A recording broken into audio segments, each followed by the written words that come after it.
So welcome also in my name. I'm Violeta Bulc. I'm a founder and curator of Eco-Civilization Movement, and it's an enormous pleasure to host yet another discussion on mental health.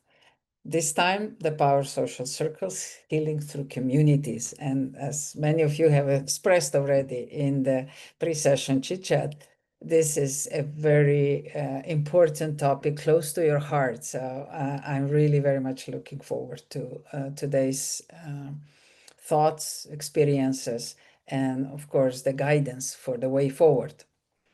This whole year of mental health is brought to you by three of us. Dear friends who decided that it's time to bring this important topic forward to the global public.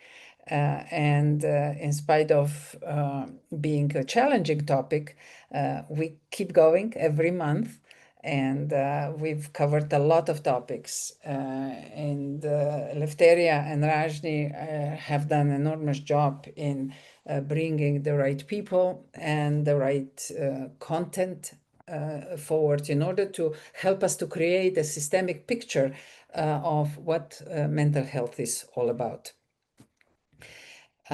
What is really, what drives us in order to, for bringing this topic forward? We all agreed that mental health is a pillar of resilience and sustainability and not adequately addressed in public. So that's why we decided that we're going to put it forward.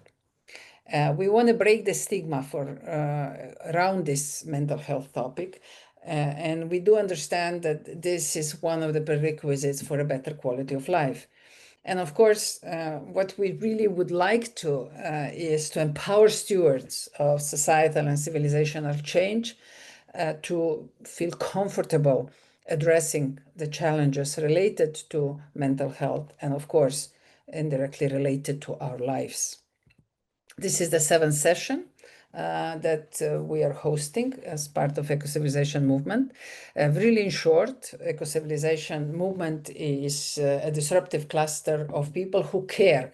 Caring is one of the essential words that motivates us to come forward, to volunteer, to spend our time and our resources to address topics that we feel are hidden topics of societies being on local, regional, or global scale.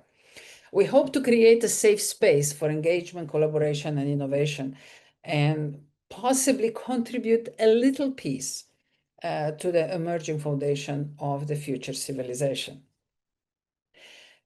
The basic element around which we gather and create our content is our model, Eco-Civilization model, which is inviting everyone that in order to do progressive projects, in order to deliver on progressive thoughts and innovative new views of life, society, planet, and the entire cosmos, we need to restructure ourselves as well. We need to dare to challenge the structures within which we deliver those profound new steps.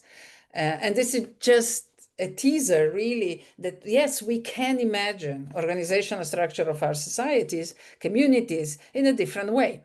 Imagine that instead of Ministry for Education, you have a Ministry for Beings, and so on, so on, so on, which will, of course, in a completely different way manifest what's important for the core entities of life that we know of, which are beings, societies, lands, consciousness, and relationship as a glue that keeps us going and is constantly keeping the other four in a dynamic state of evolution. So in this particular session, we will be focusing on society. So today's session, of course, will have an impact on others, but the focus, the zoom is on society and communities and the way how mental health relates with this topic. In the search for answers, and really in brief, it's becoming clearer and clearer that part of human well-being is also our stable mental health, which is the prerequisite for sustainability, resilience, and I don't want to be too dramatic, but yes, for survival as well. And we got to acknowledge, and this is where today's session will invite us into, is that above all, we are social beings. Yeah. And loneliness and isolation are correlated with stress, inflammation, and high risk of diseases. So our instability, really emotional instability, spiritual instability, ether instability really challenges our physical presence as well. And when we talk and really honestly speak to each other, we admit that social circles shape our mental, emotional, and even physical health. And these two elements were very obviously addressed in our life. Recently, COVID really pushed the first point, right, to the extremes. We were able to experience how this socialism, isolation is negatively impacting our well-being. And you might have this kind of childhood memories, but mine are so vivid because my first years of life have been really strongly shaped by beautiful communities around me, gave me the point of self-awareness, confidence, and affirmation of that I'm all right, that whoever I am, I'm okay. So nobody can take that away from me, no matter what happened later on in my life.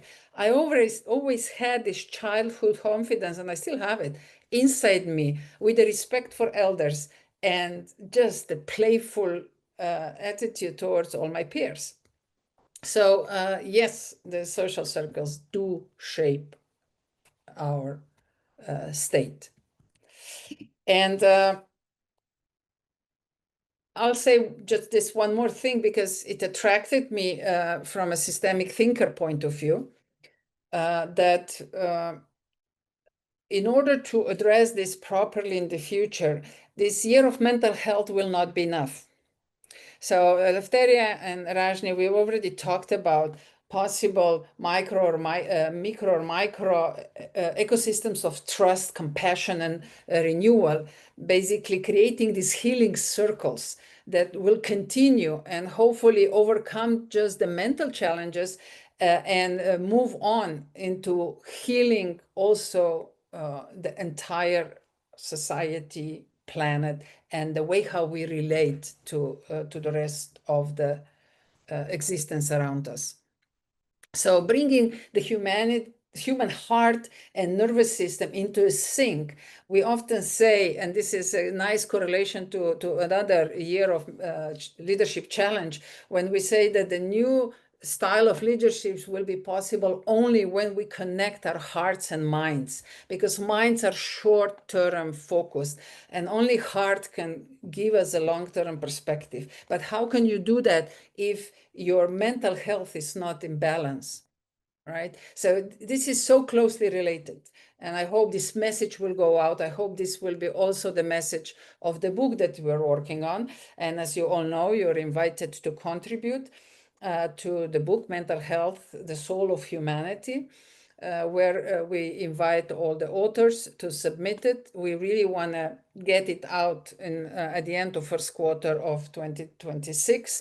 So yes, please start submitting your articles as soon as possible. All the speakers, all the moderators, and if you as a participant, if this is your field of expertise, or if you feel very strongly about this topic, please contact Rajni and she will share with you the forum within which we hope that, to receive the articles. They don't need to be more than 3 to 5 pages, so we don't want to have extensive research projects published, but we really would like to bring the essence of how we relate to this topic and our experiences to the topics forward. While I'm saying that, I got to mention the next session that we're going to have, which will be in September 24th, Cultivating Radiant Wellbeing, Self-Care Practices for Mental Health, which will be very hands-on, practical tools which you could use in order to bring your, or I can use to bring my mental health in balance. And the last message for you is, as I mentioned before, there is another in parallel, another yearly topic, the Leadership Challenge. And we meet on September 3rd. What defines new leaders is the topic, and it will be moderated by Dr. Andrea Kudrin with 6 of her guests, where they will be discussing this topic, which is, of course, one of big challenges because the number of leadership schools is growing, the number of classes and sessions for the training sessions for leaderships are growing. And look around, you know, all societies are falling apart, or especially the Western societies. And so what's wrong with this concept of leadership then? So anyway, this is from me. So now I'm gonna pass the word back to Eleftheria and Rajni, and here we are at the beginning of the real session. Thank you.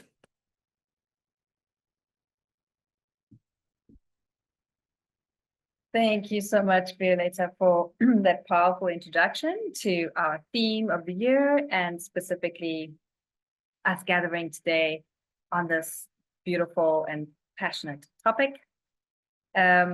I would like to jump straight in and introduce one of our first speakers that we've invited, and her name is Julia Souza, and she is a climate science communicator that grounds her efforts in community-led work and studies the intersectionality of the polycrisis. Julie was born and raised in Rockville, Maryland, as a first-generation Brazilian American. Her passion for intersectional environmentalism stems from her relationships with others and the planet, which she channels into her eco-emotions research. She published research with academic institutions, journals, and climate nonprofits. She continues to present her work at international conferences and local community gatherings around New York City. She first found Good Grief Network by cross paths with Laura online, and now serves the development coordinator.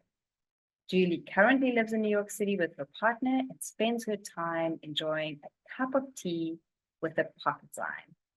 Julie, welcome, and we would love to hear all about the Good Grief Network. Everyone, thank you so much for having me today. I'm so excited to share more. I'll share my presentation with you all so we can get started. So let me just figure out all the details here. Bear with me.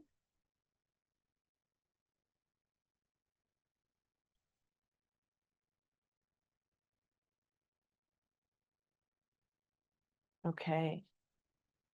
Can you see my screen? Wonderful. First of all, thank you again for having me. I'm really excited to talk about the Good Grief Network.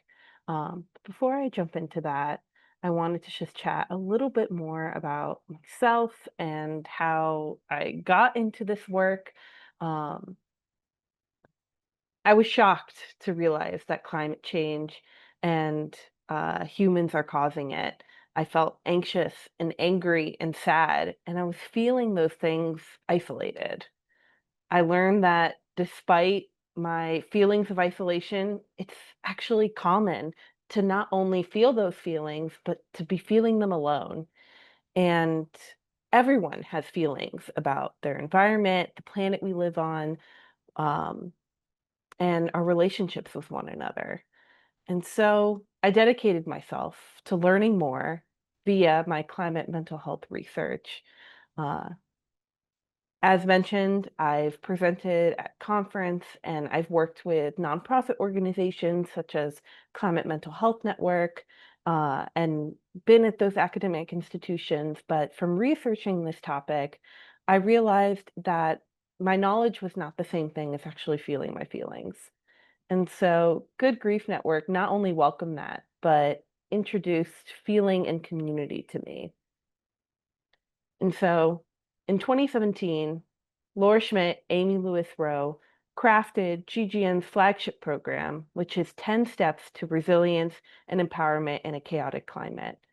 And when I joined the organization, I took that program and I realized how transformative it is to be honest and vulnerable and witnessed in that honest and vulnerability.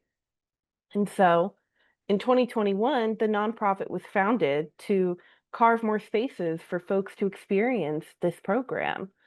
We offer peer-to-peer support that serves not just individuals, but communities experiencing this eco-distress and collective trauma from social and ecological injustices.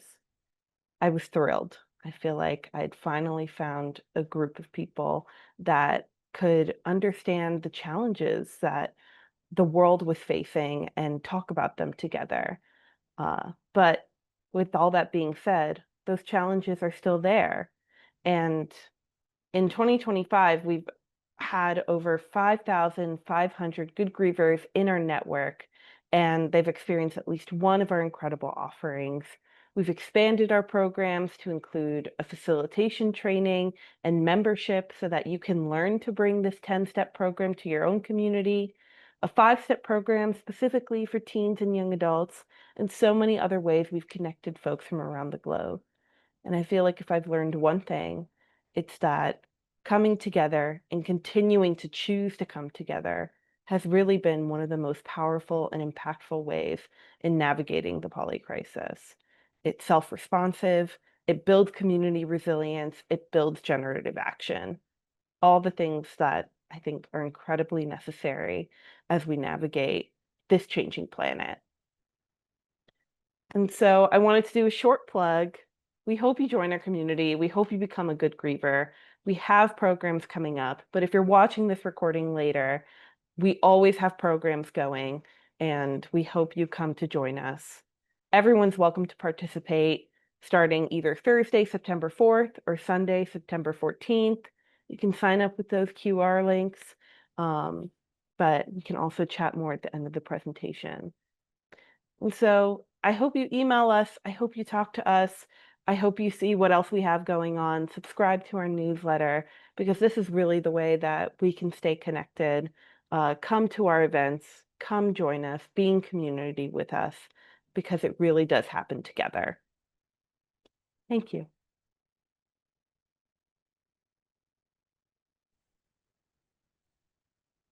Violeta, go ahead. I cannot, but because this was a great promotional speech, but I'd really like to learn from you. How do you think the mental health and communities are related? What is your experience? How do you feel it in your heart? Because that's what we're here for. That's what we want to discuss.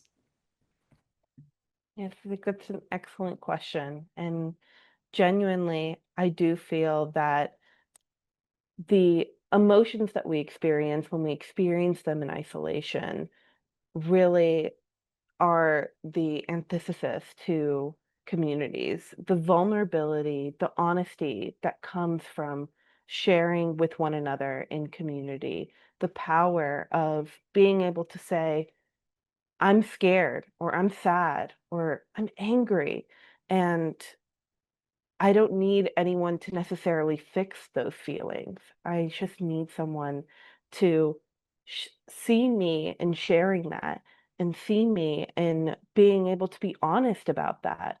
And not only that, but then also being able to do the same for other people. I think there's an incredibly healing element to the fact that not only can we share with one another in our feelings, but that I can also be there to witness other people when they have that same moment of bravery. Uh, and for me, that's really what got me into this work. That's really what continues to motivate me to do this work. It is why I believe in the power of sharing spaces and grief tending, because it's there. Our grief can come out, even if we don't want it to. Those moments where we say, why am I crying right now? Why am I feeling these intense emotions? I see that as a moment of, oh, I need to be with people that remind me the importance of being in touch with who I am in this experience. I hope that answers your question a little bit more. But do you think that communities are properly equipped to deliver what individual is seeking? Could you clarify your question for me a little bit? I mean, you explained well the point of view of individual, what the needs are, and but communities as a beings, do you think they're equipped well to bring this comfort and bring what the individuals need into the circle? Or what is missing in communities to be actually the healing circles? Genuinely, I believe that there's a stigma around being honest, being vulnerable. I mentioned a little bit in the beginning this feeling of isolation and how it's a common feeling. We're seeing people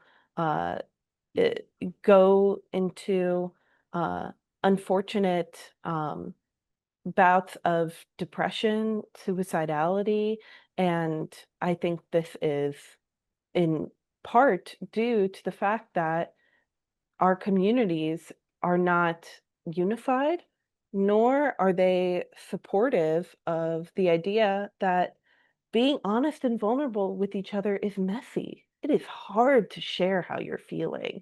It is hard to be honest with yourself about that.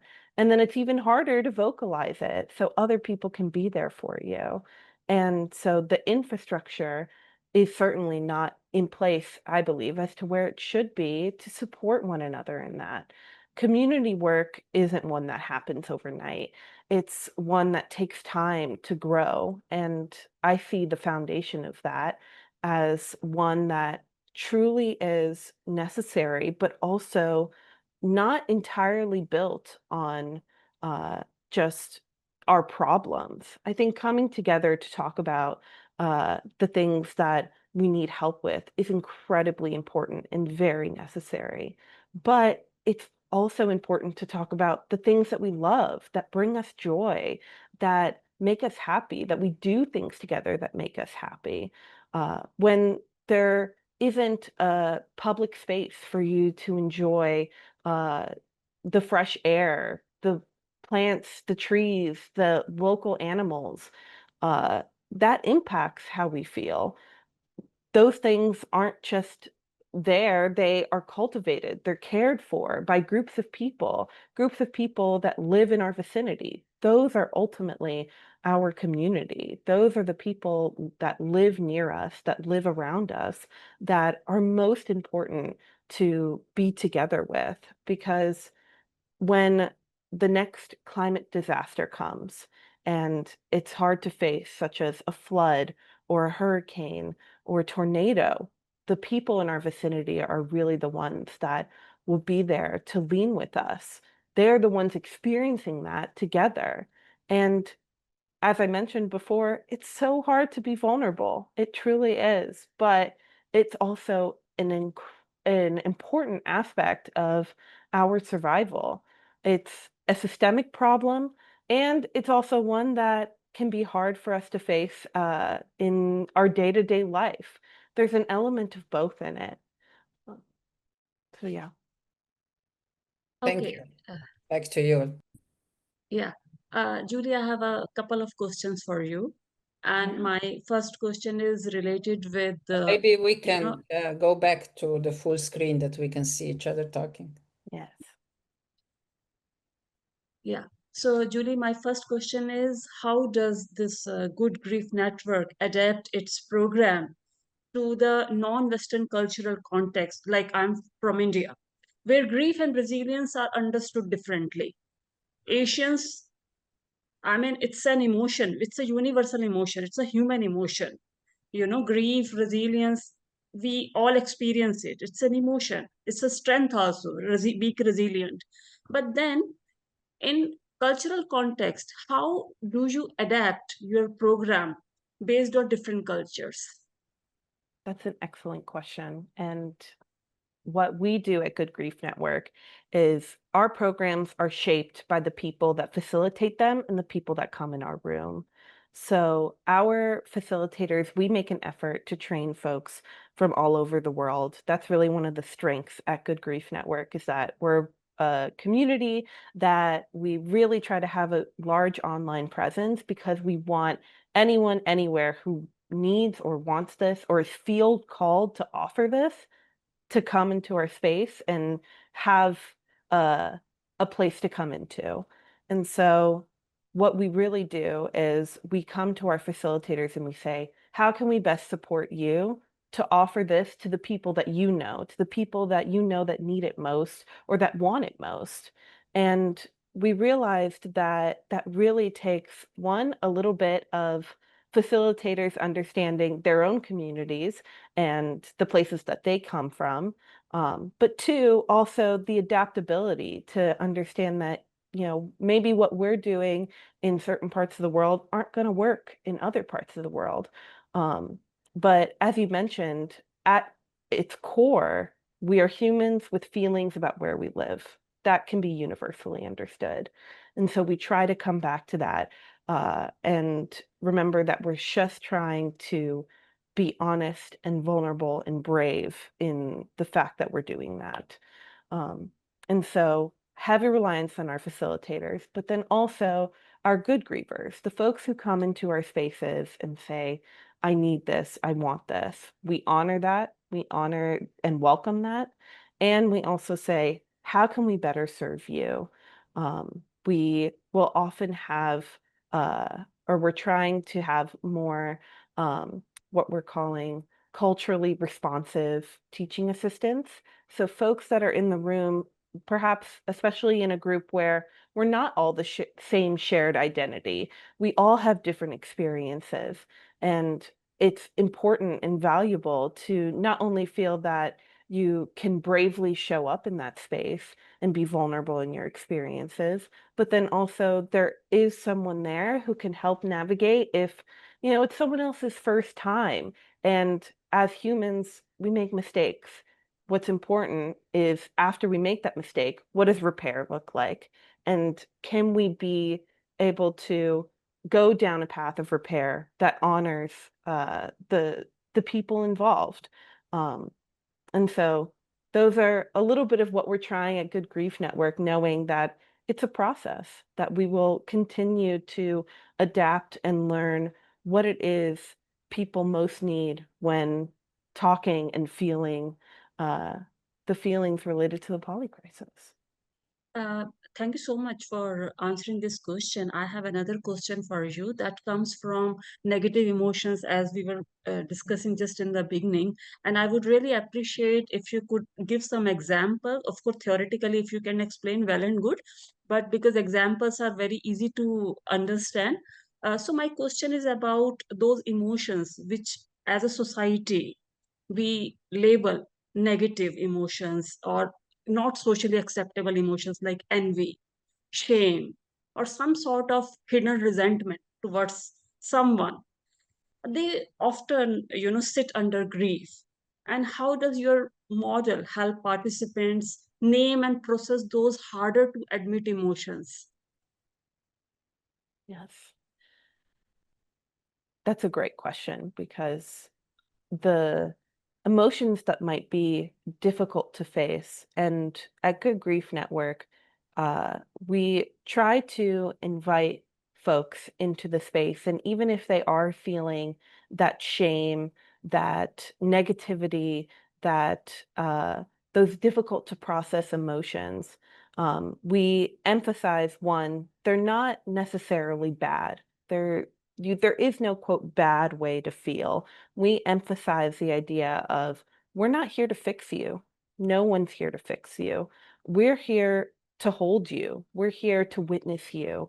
We're here to be there for you when you feel ready to share. Sometimes may step into a space, and maybe it's just the way you feel that day.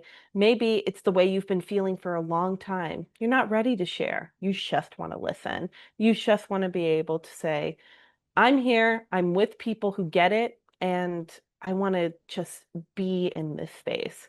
And that is welcome too. And so we acknowledge that for folks who come through our spaces, that one, we're all at our own journey that takes its own time, and that showing up, one, is the first step. It's sometimes the hardest step, and sometimes even the biggest step. So the fact that folks even just show up, it's honored, it's welcomed, and it's acknowledged for what it is, which is sometimes a really hard thing to do.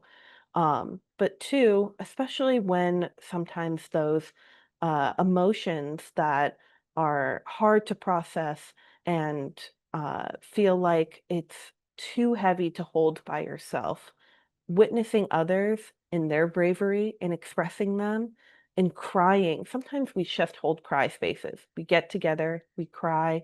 Sometimes we get together and we externalize our rage. We scream, we shout, we find ways to release it in a way that minimizes harm, because those emotions aren't inherently bad. It's ultimately how we act when we feel those things, that if we do act in a way that causes harm, how do we seek repair? How can we seek repair in a way that honors the individual or communities or group that is hurt, but then also honors the fact that we mess up, we make mistakes. Those mistakes are perhaps coming from a place of we're trying to cope with what's happening. Um, and so really holding the importance of not trying to fix each other in our emotions, and also the importance of we're humans, we make mistakes. How do we repair? How can we find a path for repair?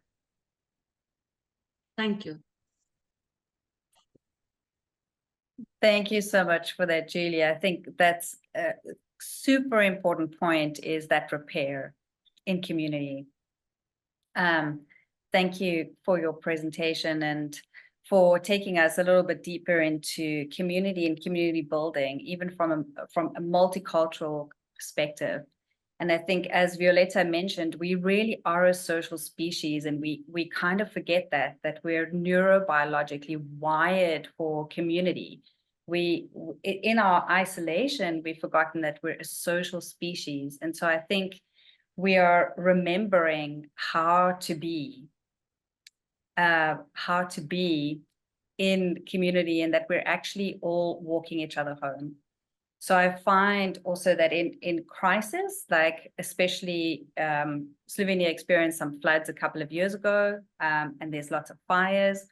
But what we are relearning or remembering is how to support one another, how to help, because we're social, we want to help, but I think very often we don't know what that language is. We don't know how to help. The person that's in crisis also doesn't know how to ask. So that's where this amazing vulnerability comes in. And the more we have safe spaces that just normalize this for people, I think that's where we start to remember how to be in community, in social circles. So thank you so much for sharing all about your community with us. And so now I would like to take us into the next part of our experience today. And I would love to introduce our next two ladies. Two ladies that I've walked an amazing journey with over the last year. And our first speaker, you know Michelle. She serves as the Wing for Eco-Civilization South Africa. A little bit more about her. Michelle Nell is an advocate for sustainable, healthy living and eco-consciousness. Michelle is following her passion to plant resilient food systems at schools in under-resourced locations in South Africa. Her insight comes from a diverse background of business, analytics, industrial psychology, law, and leadership development. As a lifelong student, her curiosity has opened her mind and her path to traditional healing practices. ancient medicines, yoga and meditation, exploring the perfect intersection between economy, ecology, spirituality, and nutrition. With this holistic perspective, Michelle aims to apply permaculture design and lean systems thinking towards creating innovative solutions in growing food forest market gardens. She hopes to inspire and educate the next generation, promoting environmental stewardship, community resilience, economic and cultural inclusion, and access to nutrition, cultivating a healthier future for both people and the planet. And Ivana Culham, Michelle's collaborator in the rooted resonance experience, which they'll lead us through in just a moment.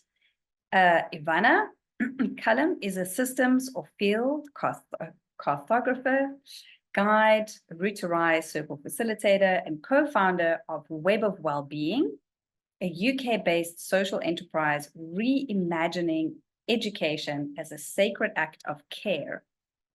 Her work explores the spiral nature of living systems, offering grounded, soul-led spaces for regeneration and clarity. A mother of 3, with roots in Croatia and rhythm in the UK, Ivana bridges community healing, conscious business, and personal transformation. Through offering the rooted resonance, she invites others to remember what's true, tend the whole system, and create from the inside out, starting from where they are. So, Ivana and Michelle, I hand over to you now to lead us through the rooted resonance experience. Thank you, dear Eleftheria.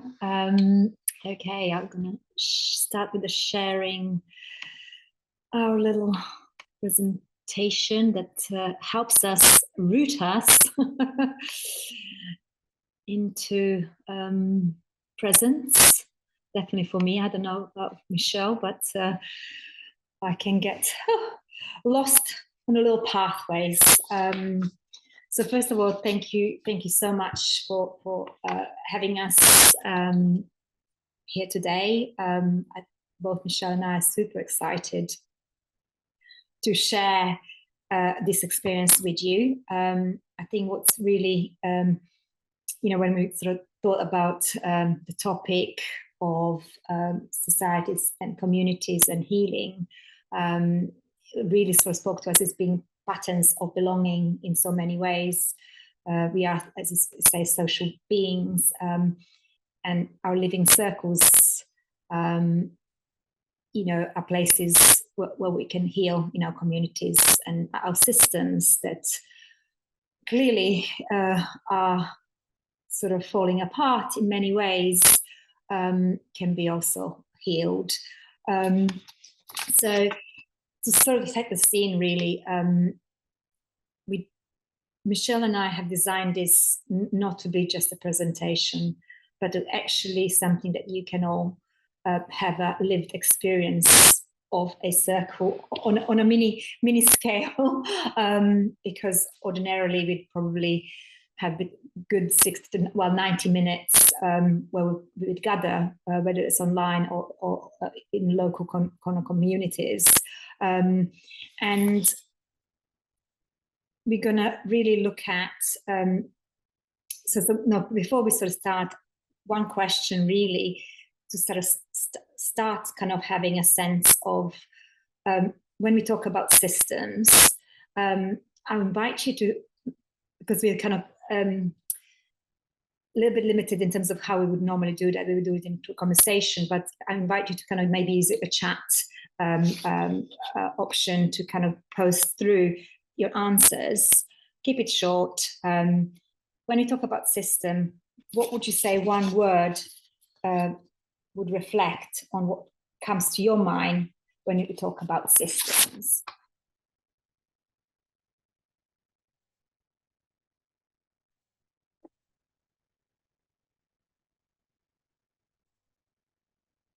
I'm now trying to see that I can see the chat as well.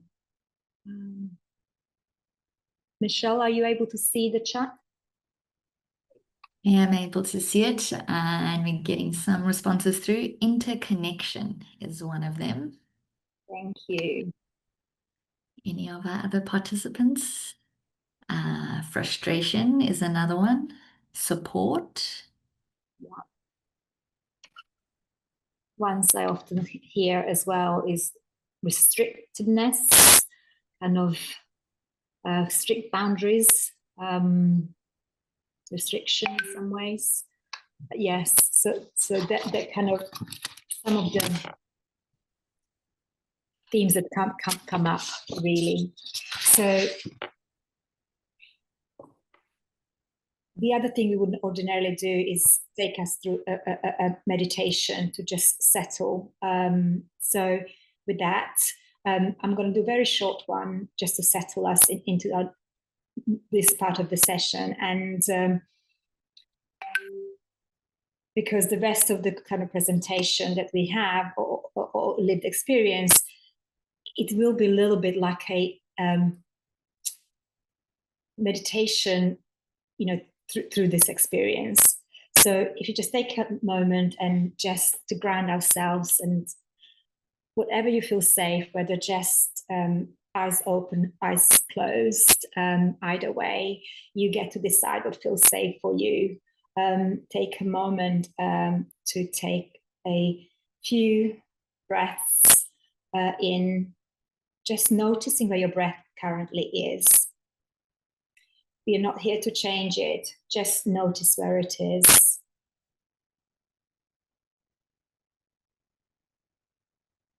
And just notice your feet grounded, you're on the floor, sense of connection to the ground.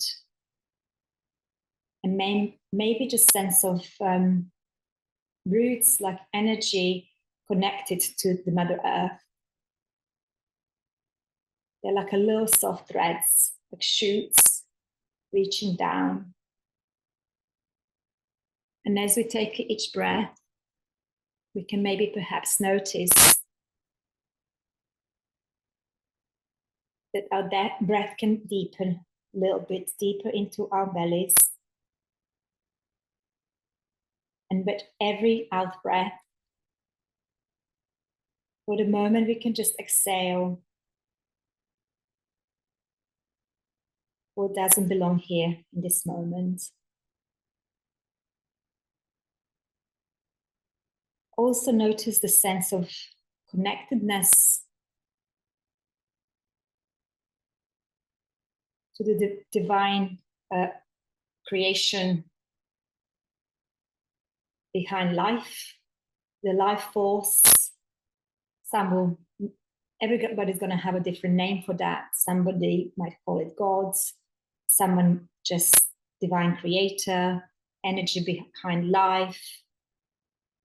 Sense of that with the breath in, how the energy comes and flows into our being.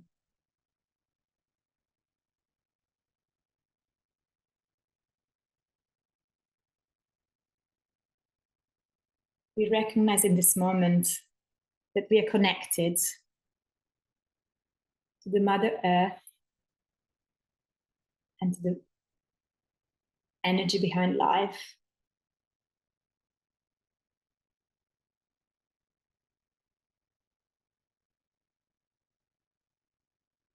We have been held and supported and guided every step of the way.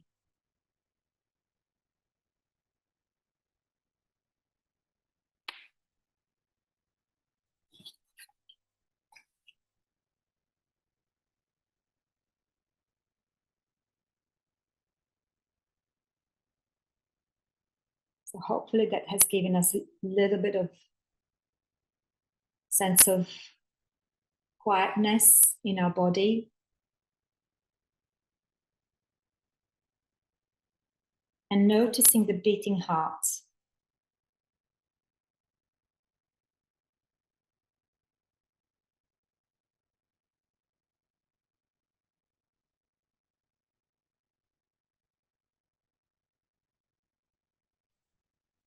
And today, invitation is going to be listen and see and hear through the eyes, ears of our heart.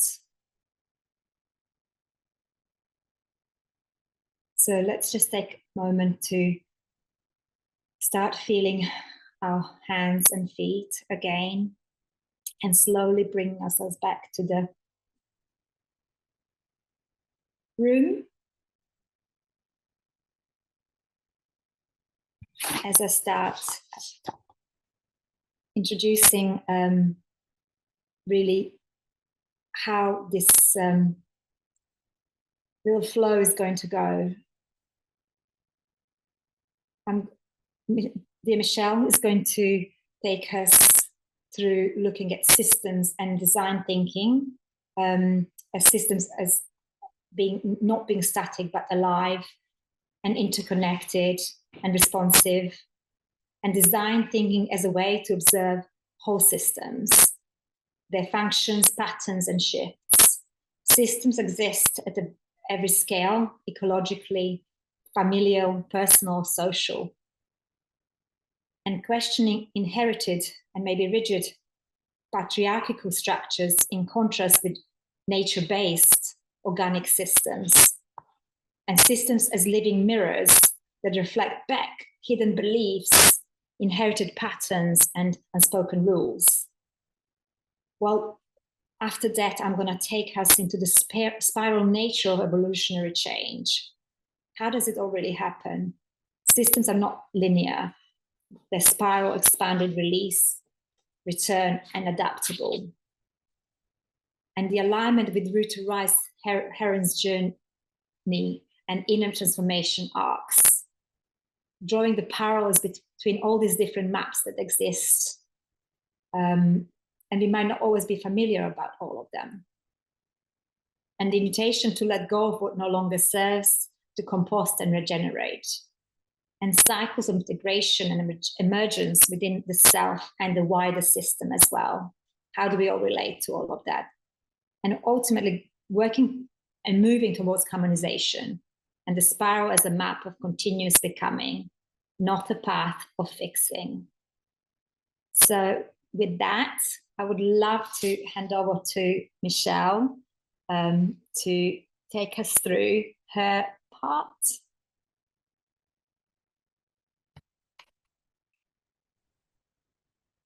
Thank you very much. So I guess I'd like to talk about, as Elle introduced and Ivana stressed, my passion at this point is planting food forests. And I have become pretty obsessed with forest ecosystems, if I'm honest, and marrying that in with some of my, I guess, past history of systems thinking, lean, enterprise management, design thinking.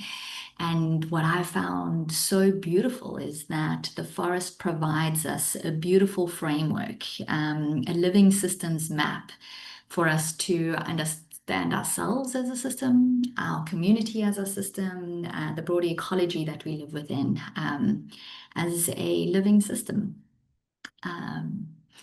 So I would like to invite you, if you can go to the next slide, please, to start to imagine with me that you are flying above a forest, a beautiful forest. You see the sweeping green canopies of trees, the tall mother trees who have held the place for centuries. Beneath them, the layers of life that thrive, the fruiting trees, the berry bushes, the vines that climb and bind, the herbs that heal, the ground covers that protect the soil, and the deep, deep roots that draw from the hidden waters. This forest is more than a collection of plants. It's a living, breathing system. Each layer has a role. Each tree, each shrub, each vine, each root, they are in conversation, sometimes through the underground mycelium web, sometimes through the air, by using chemicals or pheromones to send messages to each other. This is whole systems thinking. When one area is depleted, the others share resources. When one tree is under stress, the others know. The system is more than the sum of its parts. The magic is always in the relationships. The magic is always in the connectedness. And I love, Al, that you had put that your word that came to mind for systems is interconnectedness. So I'd like to pose another question to you all. As you reflect on your social systems, as you reflect on your social circles, where do you feel the true magic of those relationships sits right now for you?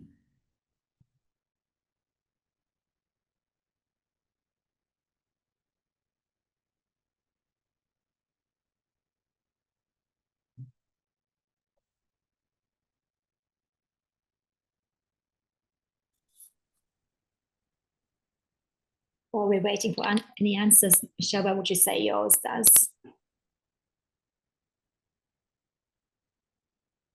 Yeah, and so for me, I think the magic relationships that I have been treasuring at this point is co-creation. It is the link between two minds. It is, understanding that we play different roles, we come with different strengths, we come with different skills. But it is in that relationship, it is in that communication, in co-creation that allows us to build. So for me, it is the relationship of co-creation. Well, I will have to echo that myself too, probably at the moment, given that we are on this, where we are on our spiral. Thank you. Anyone else in our audience have any reflections? Not at this stage. Oh, here we go. We do actually. My apologies. From Julia, I feel magic in the fact that despite our busy lives, the challenges and suffering in the world, and infinity of the university, we have found each other and continue to love and care for one another. And then we got from Eleftheria, the relationships which nourish and care. Yeah. Beautiful, beautiful. Thank you for sharing. And that's exactly it, right? It's this constant give and take with these relationships. And I see Violeta has said that she feels held and taking care for our countryside and in the villages. Beautiful. So actually held by the relationship of nature, which I think is often a relationship we forget about. So thank you for bringing that in, Violeta. That's beautiful. Liliana, even everyday encounters where you feel a human exchange. Absolutely. That relationship with our community, whether it's the person at your checkout counter or if it's, your neighbors, you pass them on the street. I think that's a beautiful relationship to think about when we think about our community systems.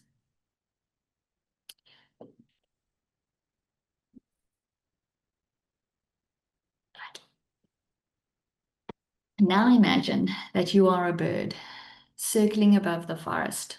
From here, you see the canopy. You see all the different patterns, the treetops that leave light gaps known as crown shyness, as you can see in the picture there. This allows the light to reach through the canopy to the plants below. You see where the water pools and where the water runs dry. You see where things are thriving and where things are off balance. This is design thinking. It is the ability to see the patterns and not just the form.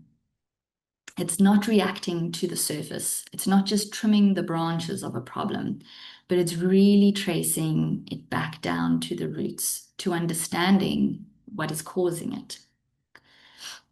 Finding one gentle shift, like maybe redirecting water or planting a companion species or returning the wolves to the banks of the river, that will help us regenerate the whole, regenerate the forest. You start to realize that this is how all life works. Your body is a system, your family is a system, your business is a system, your community is a system, your heart is a system. What affects one part will ripple out into the whole. So as we trace back, I guess, our thinking, our thoughts down to our roots, what is one small shift that we think we can make in our circles, in our social circles, that might allow us to nourish the whole, that might allow us to have more flow, either for you or for your social groups?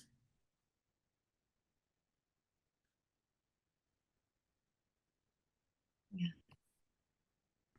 I would say for me is kind of linking it to, I suppose, to understanding of mental health and what might get in the way of us kind of forging more balance or harmony is, I suppose, patterns of things that I have learned behavior, learned ways of thinking that get in the way. And certainly in our experience of weeks shaping this experience, one that came up strongly was imposter syndrome. My goodness, who are we to even present this? And so so that's been really strong coming through for me. I really love that. I really love that. And I'd say, like you say, it definitely came through for me as well, is very much that imposter syndrome. For me, some of the patterns that I think we often get stuck in are the structural patterns, or the process, or we just do it like this because it's always been done like this. Or, the structure's already there, so I'm just going to fit into it. And I think for me, one shift that we can make is to maybe just rest, to maybe pull back from those systems and not feel like we need to be forced into them, but maybe take a different perspective, a different look, give ourselves some time, some space to maybe react differently, to maybe act differently. So for me, I think a big shift I've been trying my best to make is to not just rush forward always, but to maybe allow for space, allow for some time before any reactions. Eleftheria say to engage more outside the comfort zone courageously, absolutely. And Liliana, contribute to the circles and system with our strong suits and encourage each other to go out of their comfort zones. Oh gosh, that does very much, speaks to this. Violeta, we need capacity building to dare to walk that path. And Liliana, examples are big motivation. Yeah. And I love that, Violeta, on we need capacity building. And I think, maybe the question you posed earlier to Jose was, do you feel that our society is equipped for the space to handle the emotions and I often feel we haven't been taught to have that capacity. We've very much been, I guess, the old paradigm is that belongs behind closed doors. It's not for society to share, and I do think holding circles like this helps us build that capacity, which is so beautiful. So thank you for bringing that in.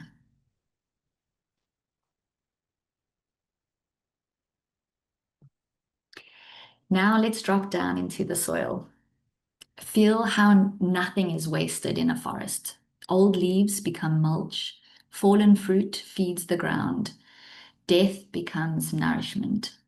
This is circular economy thinking. There is no such thing as waste. Everything is part of a regenerative cycle.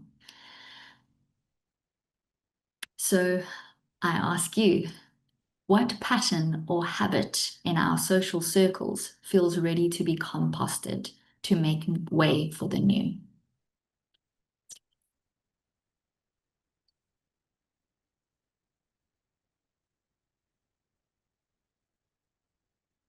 Competition. Absolutely. Absolutely. In harmony. And how crazy that it came in twice. Silence. Yes.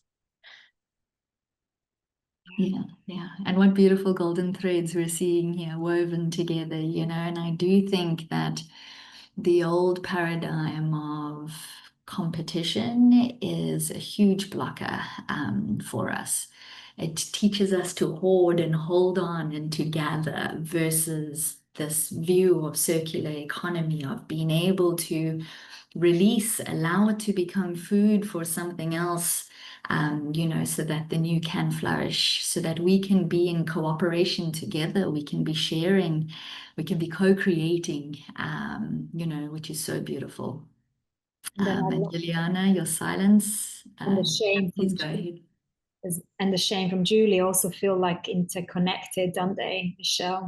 Absolutely, absolutely. So interconnected, you know, and I think we often do sit in silence because of shame, you know, which I think, as you were saying earlier, Julie, like it just, that shame almost pushes you deeper into that silence. Whereas as soon as you give that shame a voice and others resonate that back to you, it really does help you move out of that difficult emotion, which is so beautiful. So thank you for bringing that in. Out of the isolation, because that's the one that Julie sort of mentioned, isn't it? How that shame and silence grows that isolation. And yeah, we are definitely ready and to compost those.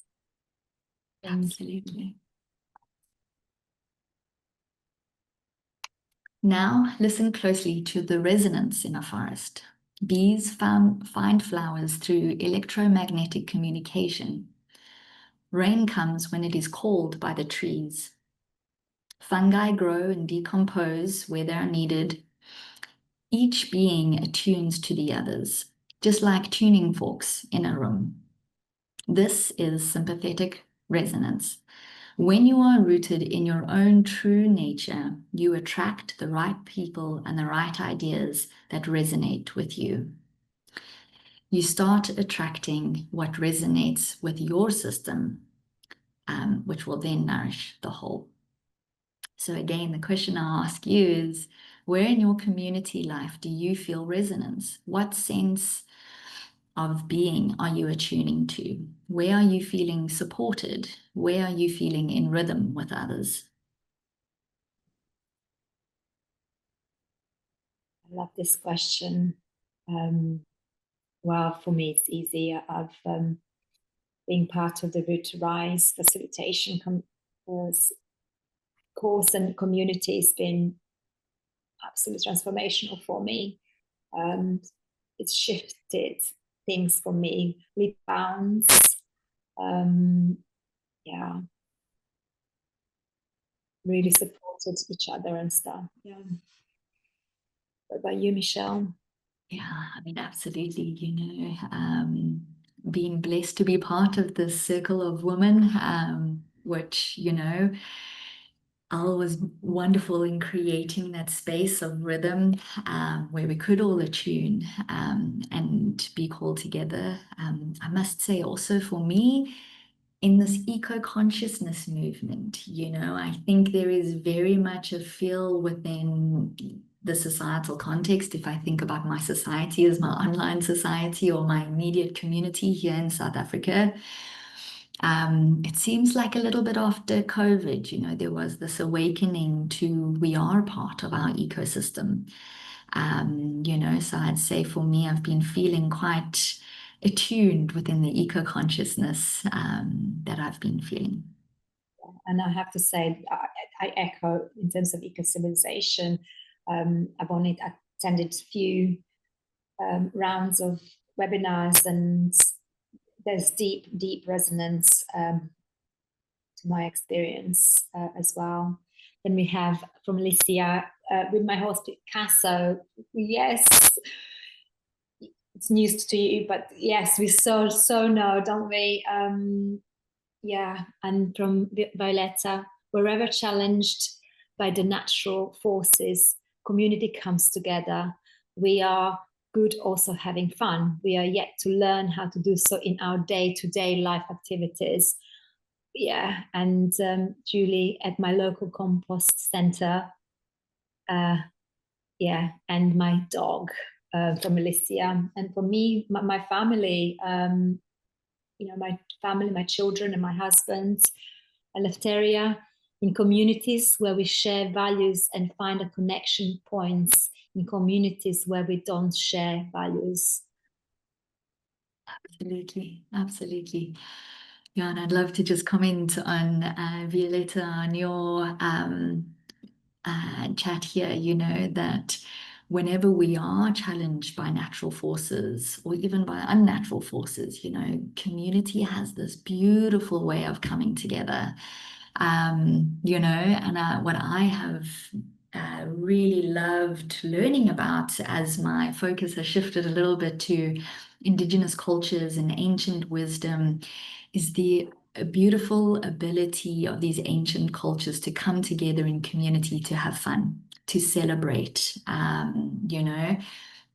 And I wish we would find ways to bring the ceremony and to bring these little acts of having fun, of celebration into our day-to-day lives. I think, you know, if you reflect back on some of these ancient cultures, it was, you know, almost a ceremony for everything. It's harvest time, it's planting time, it's winter time, it's full moon time, it's, you know, and it was this ability to bring the day-to-day celebrations and to bring people together, which I think is such a beautiful thing for you to bring in. So thank you for that.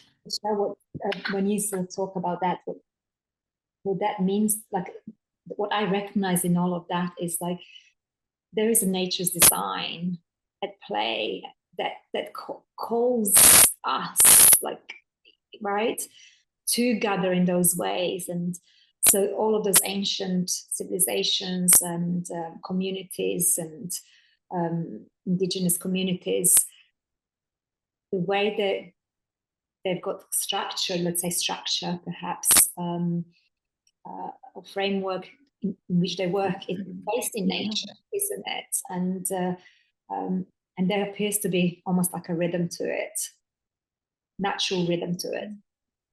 Absolutely, you know, and what a great example of the system with a heartbeat, you know, which is so beautiful. And I see Elle has put here, in communities where we share values and find a connection points, which is absolutely so true, you know, and I do think we resonate or we attract in people that have similar values to us. So I think, you know, what I loved as part of your course was that deep dive into understanding what our own values are and not just falling for others' values as we go. So thank you for bringing that in. That is beautiful. And here lies the truth. You are not outside of the forest. You are the forest.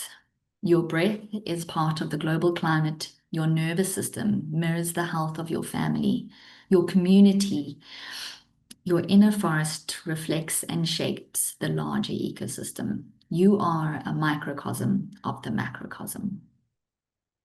As within, so without. When you shift, the entire system shifts with you.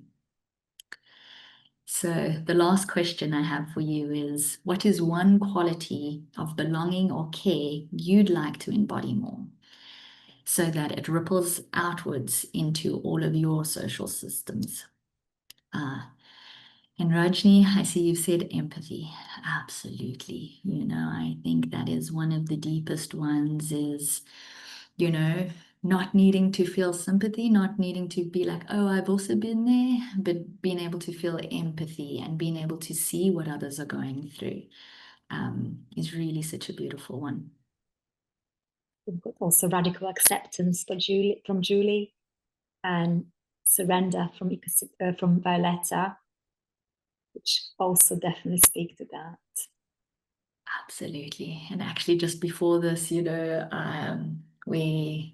pulled cards for Ivana and I leading into this circle today, you know, and the first card was birthing, and both of us absolutely felt that, you know, with any new thing coming into being, there are some pains, some pangs that kind of, I guess, preempt the beauty that arrives.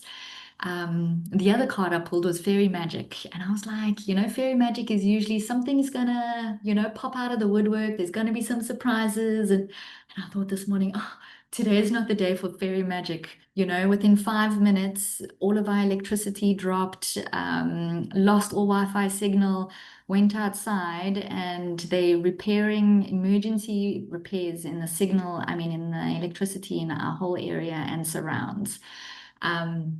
You know, and for me, the message that just kind of kept coming through and through was surrender, just surrender. What is meant to be will be, just surrender.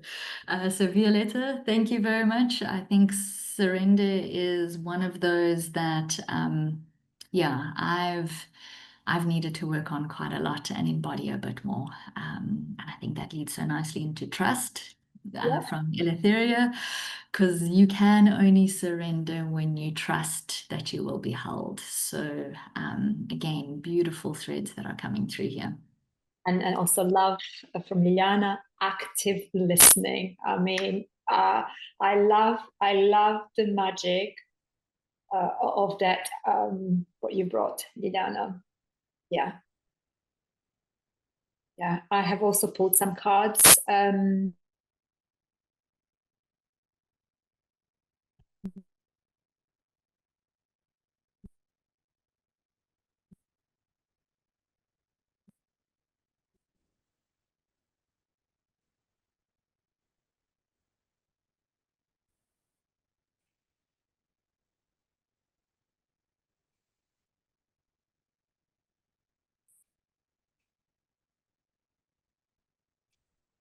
What might support that.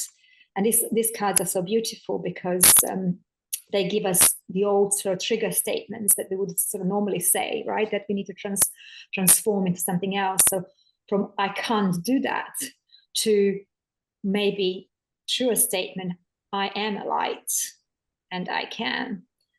Step forward and be the bright light that you are. Serve your purpose to the world by sharing your amazing gifts.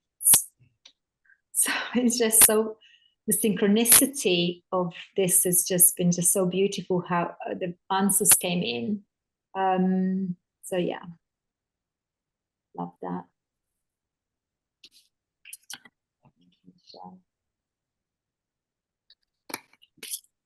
So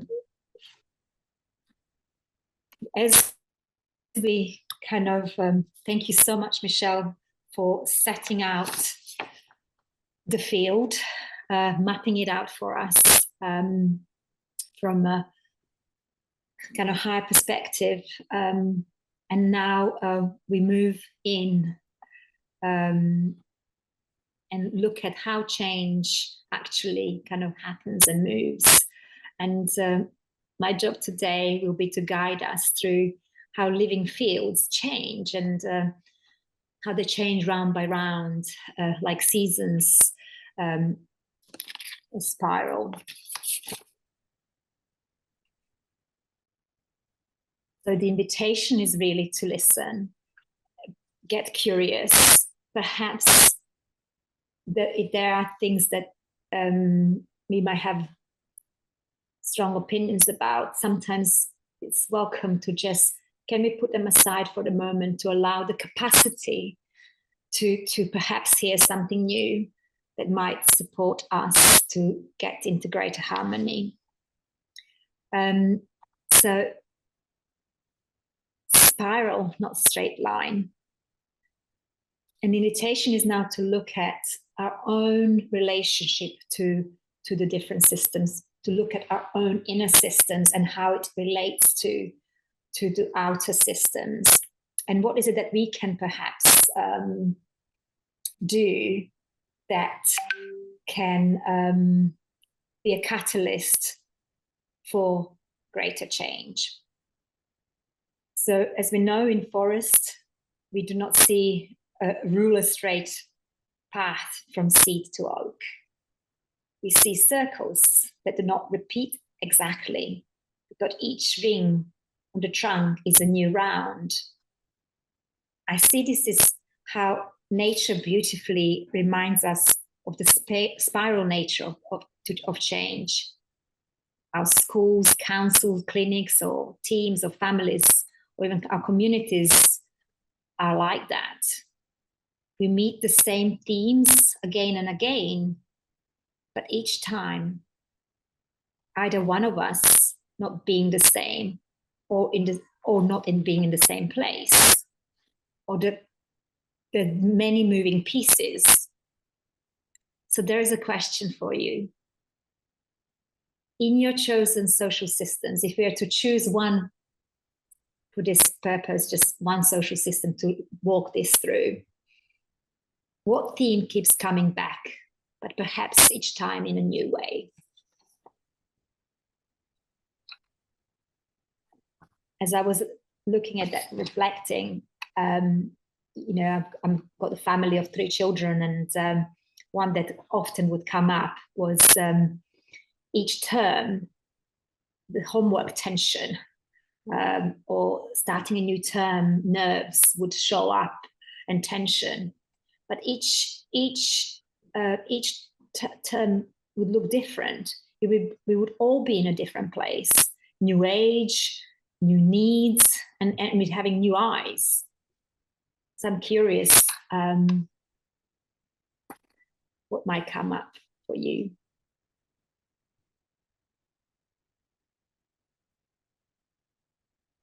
Yeah, and I think for me, it's maybe to build on your theme of new, is that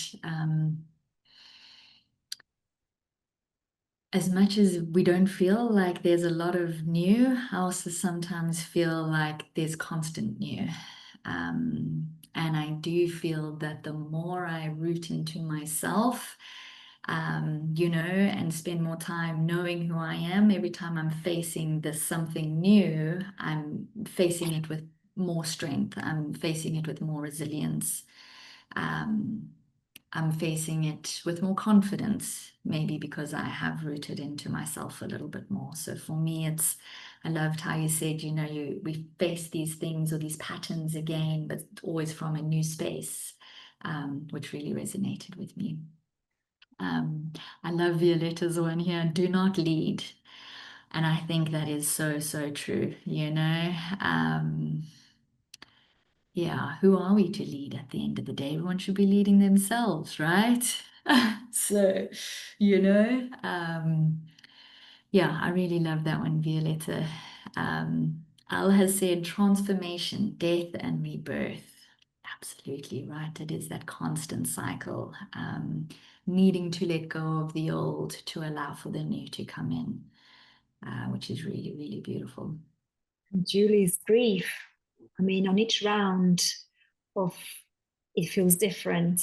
I'm sure we have all experienced grief in different shapes and forms, and it comes in different shapes and forms on each round. Yeah. And Rajni, support, gratitude, new learning.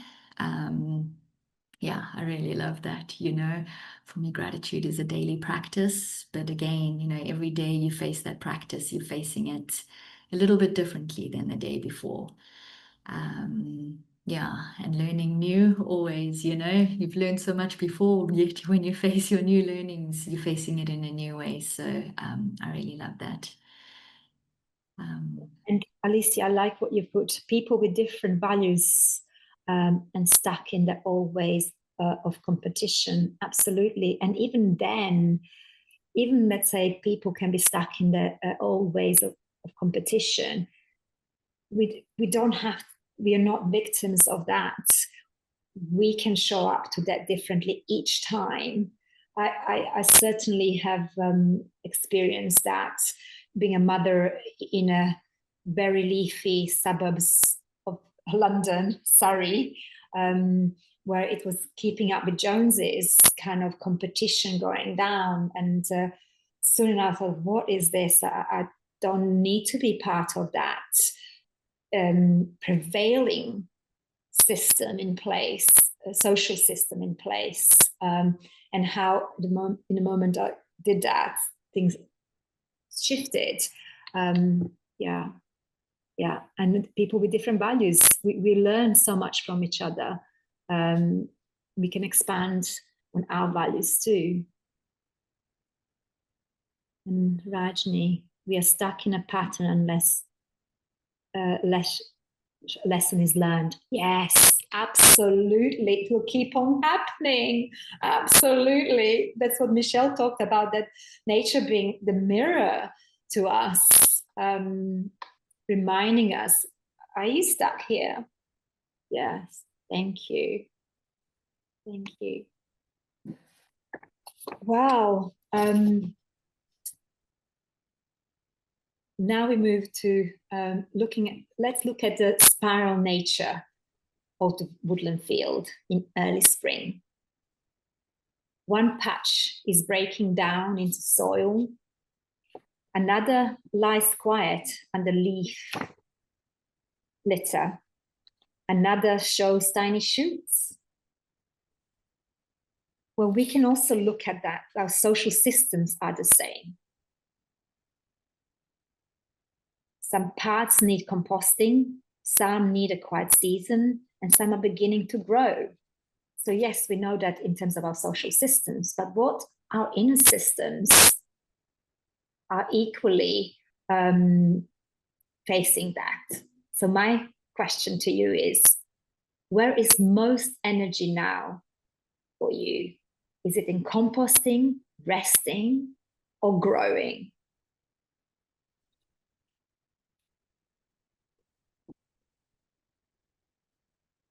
I guess for me, I like how you say that you can be in all the states at once. And sometimes I feel like I got, one foot in each state and needing to compost and grow all at the same time, And for me, I feel like I'm straddling the compost and grow, but maybe aching for a little bit of rest. I love that. I love that. It's like let's take the weather. Beautiful. Yes. Yeah, for me, definitely there's been a lot of composting going on and a lot of resting actually, but real thirst for growing and moving into the field. Eleftheria compost, almost complete. Into the growth. Yes, that's so cute. Absolutely. Yes. And I see Julie resonating with some of my comments, being between rest and grow, but certainly moving into rest. I love that, and I think we do need to make space for that rest in order to allow for real growth, which is beautiful. Some of them, looking at some of our social systems, like education system, for example, one of the things that I never agreed with overarching kind of advice from all of the teachers I have encountered on my journey as a mother, supporting my children through school system, was keep up your reading, make sure you do your timetables, holiday times. And I always disregarded that because it just didn't make sense. For me, it was really important for my children to just not to have to think about all of those things that sometimes were felt quite hard and difficult for them. And I just really wanted them to just enjoy themselves, rest and restore. And without a fail, each new term, giving them that rest has resulted in a huge step up in their abilities, and whether it was reading or timetables, whatever it was, but particularly it was surrounded around reading. And I can now say that because I've got 17-year-old and 13-year-old twin boys, that has worked, certainly for my children. And while it might not work for somebody else, just this idea of rest, how important it is. It's really illustrated that for me.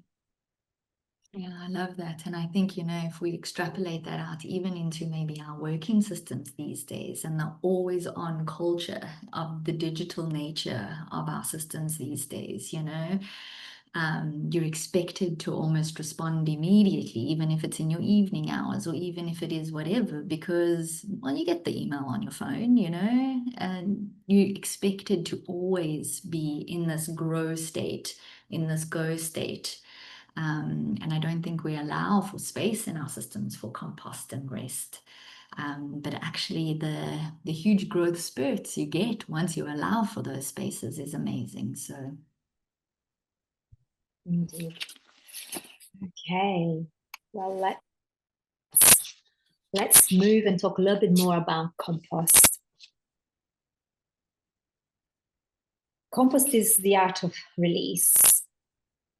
In a school, this might be a meeting that no longer serves, or in a community group, it might be a form no one reads, or it might be a format that no longer resonates.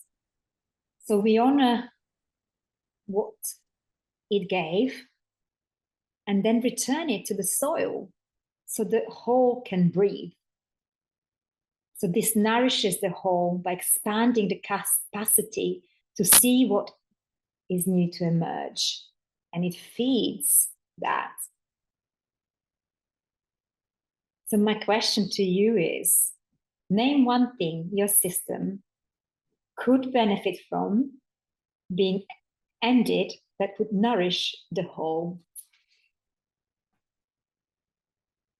Something it may be in your system is ready to be released and let go.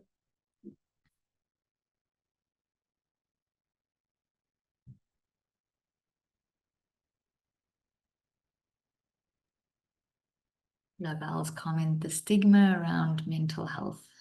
And I absolutely think so. You know, it's like the second you say mental health and people assume you're mentally unhealthy or that it's got a negative connotation to it always, you know. But for me, mental health should become like going to the gym, right? It's something you should be doing actively on a daily basis to keep yourself happy, you know? Actually, I don't like the gym. I like to yoga, but same practice, you know? It is something you should be doing on a daily basis or regularly to keep yourself in health. Versus the second you say mental health and people are like, oh no, something's wrong, you know, you need to speak to somebody, or, you know, it's always got this negativity around it. And I think changing that stigma around it, yeah, would be so beautiful. What I love about that is I have run a number of offers in schools with youth, calling Finding Your Spark. And one of the first things I would start those programs, often they were about 10 weeks long or 6 to 10 weeks, is look at exactly that. So how we started this this presentation circle today, we looked at the meaning of the word systems and what brings up for us. I started, okay, well, let's look at the word or two words or term mental health, and what does that mean to you? What do you know that to be? And without fail, mostly at the time, that was probably about 8 years ago when I started doing that, was conversation about anxiety, depression. It was all of those terminologies that are those areas that are kind of, that's where it was based. And I said, well, hold on a minute. I have asked you what mental health was, not what mental, disorder, whatever is. And it was really fascinating to see how the word mental health, actually, descriptions that people that use, is not about mental health. And then what is the mental health? And the programs that I run were all about, well, let's explore what mental health is. If it is an anxiety, if it is an depression, what does it look like? And what are shifts that have happened have been extraordinary. But let's have a look at what other comments have we got, Michelle. And I think that pulls in so nicely with Al saying, you know, normalize mental well-being in communities rather, which I think is so beautiful. And what actually came up for me when you asked this question was perfectionism, you know, or like that constant drive for perfectionism. And I think that ties in so nicely with Rajni's resentment. I think often, you know, whether it's we're viewing others in a certain way and we're resentful towards that, or we're viewing what we could be or should be and we're not achieving that and we're resentful towards that. And with Julie's comment of the need to do it all by yourself, you know, and I think it is often these themes of maybe something that is out there that is unattainable, you know, versus us, you know, maybe focusing a little bit internally and then using that sympathetic resonance to attract things in. Beautiful, absolutely. I love that. And I love how all of this, sorry, I'm just lost my screen. Excuse me. Oh, I'm back. You know, they all again come on a spiral. Each time we're going to see something a bit more deeper about each one of those. And the other one that comes up for me is, I call it comparatitis. comparing, isn't it? Yeah, keeping up with Joneses for sure. Fantastic. And the letters has said, keeping relationships that suck the energy out of me. Have no liberty to say no. Oh, yes. And I think we've all got those relationships. Yeah, and I guess it's that finding how you can have the liberty, have the power to say no. Because if it is sucking energy more than it's giving, you know, you got to figure out how you can cut that cord in whatever way. Go on Al's Boundaries workshop there. It's very helpful. Yes, absolutely. Healthy boundaries workshop for sure. Thank you. Okay. Wow, with that, let's move into rest. Some things are not ready to be pushed. And a pilot program that might need time, or a role that is waiting for the right person, or resting ground, we often see as a failure, when actually now learning it's not. It's how the soil rebuilds. The nature shows us how that happens and reminds us that that is true for us too. So question from me to you is, what could take a quiet season instead of being forced? It's kind of that sense of, it might take a little time for something to kind of grow, or it needs a rest, or germinate like seeds, for example. I've, at some point in my varied offerings in my life, I've run some after school clubs, and children, it was for sewing, they used to get so frustrated about not being able to create this perfect thing, and the idea that things take time, that we can't just, my favorite metaphor I would say, but you can't just chuck ingredients of the cake into the oven, shut it, and then open it, and then it's going to be perfectly decorated cake. It just takes time for new things to kind of, things to learn, or skills to be learned, or yeah. So I'm just wondering what is coming up for you. I think for me, you know, if I reflect on my food forest, which is maybe an example that's the closest to my heart, is I feel like I almost got a download in some way that this is a model that will work, you know, this is a model that can help society and can bring change and can bring nourishment and can bring connection, and you know, and I just expect it to just work. But actually planting forests take a long time, you know, watching trees grow take a long time, bringing community together takes a long time. And if I reflect now, maybe, you know, when I had this download vision, whatever you want to call it, 2 years ago, now been on this journey for 2 years, the way it has evolved and what it has come to be about, you know, over my 2-year sabbatical, my rest period, is more than I could have even dreamed it to be. So it is taking that, even though you want this thing to just be, you know, and to come into being, it is taking that time and allowing it to be, rather than forcing it into being, I think is my example. Yes, it does take time. We've got from Elle, a palette project which needs a pause. Yes, I get so many ideas. I can't tend to them all at the same. And then creating, innovating in a space of peace and love. Yes, I love what you said, that Violeta, because where does it come from? Right? The way that speaks to me comes from, if it comes from a heart. Yeah. Yeah. I'm also very conscious of time, so I'm going to try to move on through next few slides. So let's move to growing. Growing begins as a nudge, right? The place where it comes from, a new, perhaps new pattern emerging, or new partner, a better question we might want to ask.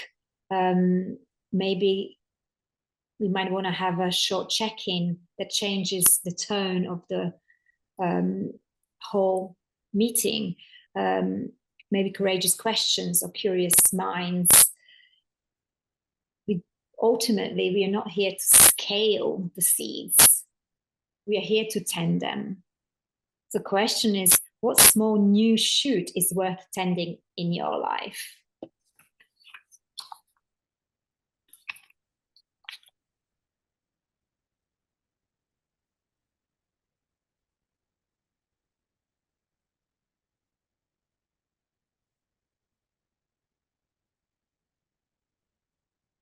Julie says our younger generations, absolutely. For her, it's her niece and her nephew. And, you know, I think if we reflect on your work, Ivana, with schools and the schooling systems, my work with food forests at schools, I think focus on the younger generation is so, so important. So thank you for bringing that in. And Violeta, people who care and are ready to engage. Absolutely. I think there are so many people out there who care, and so many people out there who are willing and ready to engage, but creating the space, creating the platforms like this beautiful eco-civilization platform is exactly what we need to be doing. So thank you for that. I love that. And I love how those two things that have come in terms of answers, our younger generations and people who are ready, care and ready to engage. And I think often in my work, we call it WOW, WOW in education, and is supporting the people who always seems to be ready and do care. It's just sometimes don't know how to move from one paradigm into different paradigm way of being. And definitely, like with WOW and with Michelle's work in food forests, and this circle that we are sharing with you today, it is that bridge. It is that map of the field. It is what are the small ways we can move from one way of operating, one operating system to a different operating system, is kind of that bridge that we are creating. So yeah, beautiful, thank you. And that kind of leads us to this slide where we talk about one small helpful change. In nature, small changes upstream shift the whole downstream. This supports disruption. This supports the disruptions needed of the current systems in loops they're on, these closed loops that appear to be on, or patterns, and kickstart the spiral into action for change. from there we have opportunity to observe the effects of those small changes. And small changes offer gentle change that and it helps this great, this consistency of small incremental changes. And it supports the system field itself and everyone in it to adapt to the change and align with the nature's rhythm. It's one spiral at a time. Because often, I don't know about you, I see there's a lot of calls for big actions, and they're hugely disruptive, too scary for people to even contemplate and take those big, huge steps. And I think nature will do those if we haven't listened to the smaller calls. So we get called, they're like little whispers. And I suppose we are getting to have ears for those earlier on before the nature starts rumbling, a bit more noise. So question is, what single change will you try this short season? And you get to choose what your season is, whether that is a week or fortnight or a month or a term or a moon cycle. What could you perhaps look to do? I think for me, it's putting myself out there more, being willing to put myself out there more. I think, maybe to Violeta's earlier comment of people who are care and ready to engage. I feel like I care a lot and I'm ready to engage, but I haven't quite taken that step of really putting myself out there. And I think I'm ready for that. So I think that's my commitment. Yeah, for me, I've for a long time just lived in this flow, or let's just see what happens. But I have realized that actually there is nature's kind of framework for this and seasons that support knowing that, oh yeah, it's the winter season, it's a spring, or this is the pathway from seed to the fruit. So it's looking at identifying maybe some pathways as a kind of safety, kind of creating the safe kind of environment for myself to follow the pathways that can support, within which I can perhaps create the greater change that I want to do, I suppose. What else have we got? We've got Rajni has said, be in the moment. And that's so hard, right? When we've got so many moments in the past and in the future pulling at us all the time. It is really hard to be in the moment. So I love that commitment. It is a hard one. Violeta has said, have more rhythm and predictability in my life. I like that. I think we often do release to the flow, but actually setting a bit of rhythm for ourselves does allow for some predictability, some structure. So that's a great one. Liliana has said, focus on the simple things first. I love that. I think our human minds love complexity. We see a complex problem and we get so excited. It's so complex. But actually just focusing on simplicity often helps. And actually I pulled a card. One of the cards I pulled this morning was simplicity. So Liliana, you are definitely attuning to my vibes. And Julie has said that she is agreeing with Rajni and trying to be a bit more in the moment. Yeah. And I think this gives us a clue. All these answers give us a clue. They don't come just out of nowhere. Those answers come from nature. The true resonance of what's true, what will serve us best. It is being in present, because in presence we can best respond to what's going on. So that's why if there is anything that goes catastrophic, for example, communities do know how to come together. Like it is inbuilt in who we truly are, right? It's inbuilt in our system. It's also inbuilt in our system that the simplicity or small steps actually, and consistency of those and rhythm of those too will create greater sort of change and support us much better. So I love how nature speaks through us. I think it's really, really, really beautiful. So we're nearing to an end, promise. So really, this kind of slide is all about looking at harvesting what we've learned today. I think, and we can, but you've shared with us, and I really want to thank you for this. There's so much words of wisdom through what you've shared. And we are really grateful, both Michelle and I, because these sort of circles only really work if there is interaction at this level.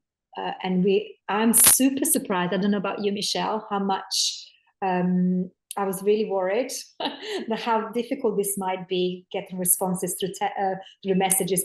And I based it on my system that finds it hard to write. I find it much easier to speak. So I'm really grateful to be in company of people who have found a way to speak to us through the messages.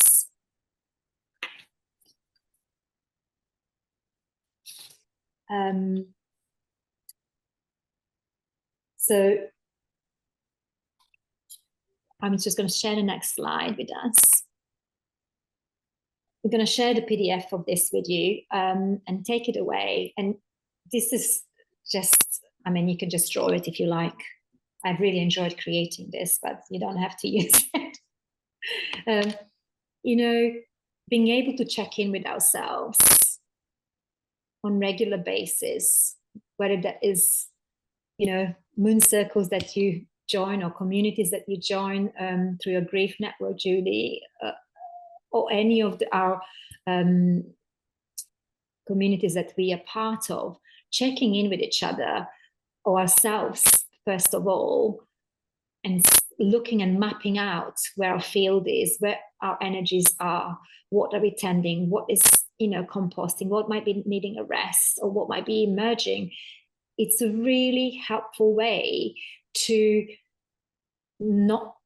towards not feeling overwhelmed, and it certainly has supported me. And even when I shared a little bit of that with my husband this morning, gosh, I never thought about that. If I took a moment to just take note where things are, that might help my overwhelm, not being so overwhelmed, because actually I don't have to tend to every one of those things, because some things are just composting, that's just releasing.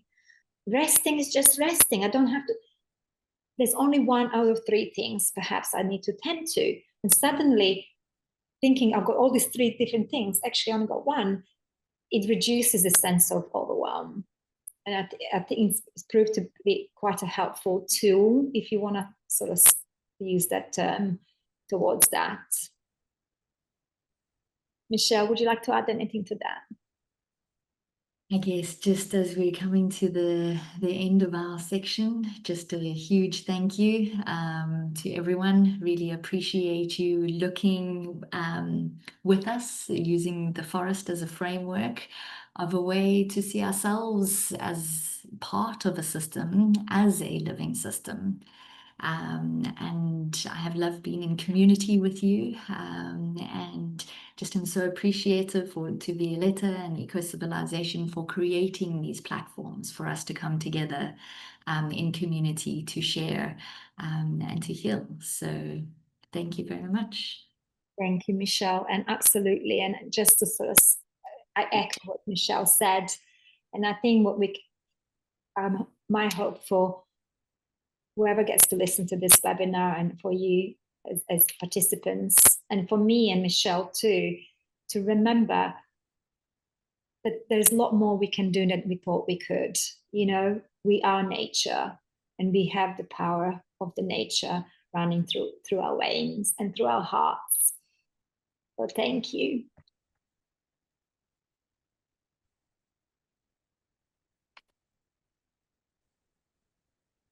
Thank you, thank you, thank you, thank you so much, Ivana and Michelle, for taking us through this rooted resonance experience. If anybody's got questions or comments, please, Rajni, go ahead. So Michelle and Ivana, first of all, thank you so much for such an elaborative, interactive session, I would say that. I think this is one of its own kind of session we ever held. You know, I don't think we have had such kind of interaction before. So thank you so much for bringing in this kind of uniqueness to our session. And I want to ask you a question which I believe can be everybody's question. Since we were talking about social circles, people who matter us, where do you see the role of giving benefit of doubt, since it's a form of empathy, to the extent that you do not fool yourself in your experience? I mean, very practical, very pragmatic. I think we all have been in that space where we kept giving benefit of doubt to the extent that we realize that we are fooling ourselves. I love that question, Annie. Such a good question. Absolutely. And that resonates with me so very much. Rule of three. Sorry. I call it rule of three for me is I have experienced the sense of, you know, just, you know, like they're doing the best they can. That was my thing. Like, they're doing the best they can. So I use that excuse for other people. They're doing the best they can. But actually, I realized that there's a role I play in that. That if there hasn't been a change that honors both their and my energy, or in inner groups, then I have been called to courage towards honesty, that actually say, this is not working for me, and look at incrementally what I can ask. What do I need? There is something else I need in this, because this doesn't work for me. So being able to ask what I need when something doesn't work, rather than just, oh, well, this is just the way they are, they're never going to change, whether that is one person or whole community, for example. We've got more power than that, you know, asking questions, or asking where do they come from, try to understand where they come from. Perhaps I might learn something, maybe put aside some of my beliefs, meeting them, yeah, kind of exploring from different angles and in different ways. That's what I would say to that. Thank you so much. Yeah, and I would just add, you know, from my perspective, curiosity, you know, whether you're giving others the benefit of the doubt or yourself the benefit of the doubt, keep asking the questions, you know, and be, I want to say, have courage in your questions.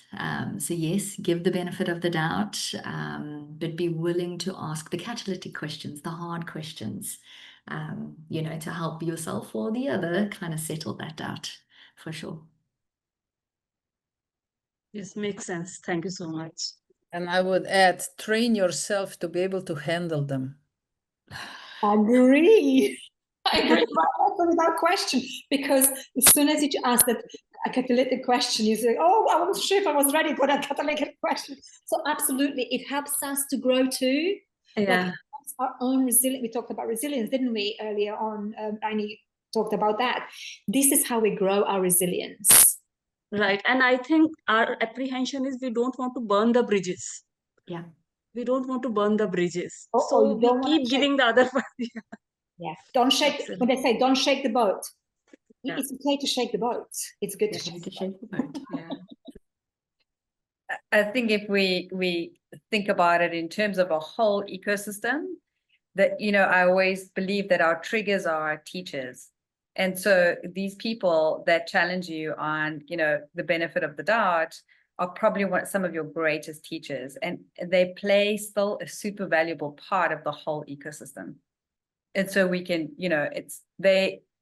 what they offer us in terms of our own personal growth is the compost that helps yourself grow, and also helps the whole forest thrive.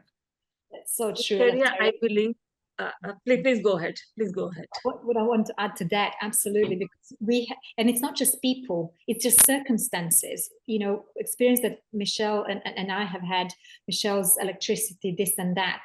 I mean, and this imposter syndrome and this and that happens. It got to the point where it was so like, it could get really cross about, and you could, but also it gets so ridiculous that you almost have to laugh at some of those things, because there's this understanding what Eleftheria says. What is this about? Because I thought, oh my God, if she hasn't got electricity or Wi-Fi, I'm going to have to deliver this all by myself. And I was like, oh, that's really interesting. Okay, over to the universe kind of is teaching me something in every single moment. So yeah, absolutely. Great teachers. Any triggers are. Right. I think there are two types of people in your life.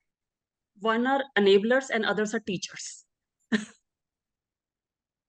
Teachers are giving you lessons and enablers are giving you rewards.